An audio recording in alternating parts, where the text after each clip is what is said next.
Fl-ewwel xhur ta' din is-sena, Malta rreġistrat l-aħjar riżultati mill-Unjoni Ewropea kollha fil-ġlieda kontra t-tniġġis fl-arja. Tant li kellha l-akbar tnaqqis irreġistrat mis-27 stat membru. Dan fl-istess waqt li pajjiżna kompla jsaħħaħ it-tkabbir fil-ġid nazzjonali. Mill-aħħar statistika pubblikata mill-Eurostat, pajjiżna kien wieħed minn 6 biss fl-Unjoni Ewropea li rnexxilhom jinaqsu t-tniġġis serra imqabbel mal-istess perjodu tas-sena l-oħra.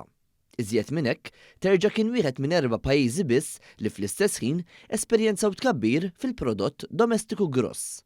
Waqt li Malta reġistrat tnaqqis ta' 6.2%, dawk li jsegwuna f'dan is-suċċess kienu l-Finlandja b'4.4% u d-Danimarka b'4.3%.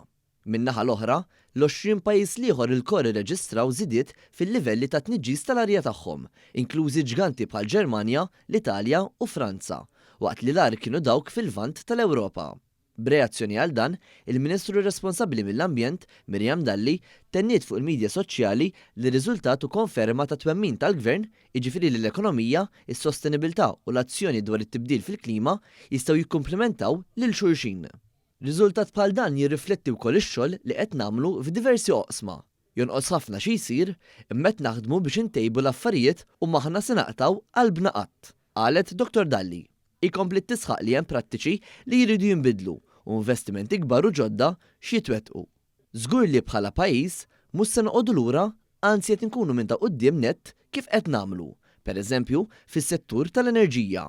Filwaqt li qed nagħmlu din il-bidla qed nagħtu kelma li ħadd ma jaqa' lura, għax hekk biss noħolqu kwalità ta' ħajja aħjar, temmet tgħid il-Ministru.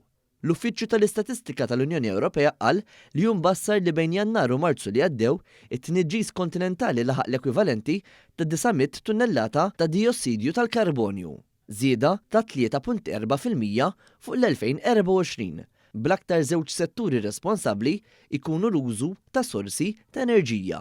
Dan waqt li l-Eurostat ukoll tenna li kien hemm żieda ta' 1.2% fil-medja ta' tkabbir ekonomiku Ewropew. Imqabbel ma' dan, Malta rreġistrat tkabbir ekonomiku ta' 5.4% fl-istess perjodu.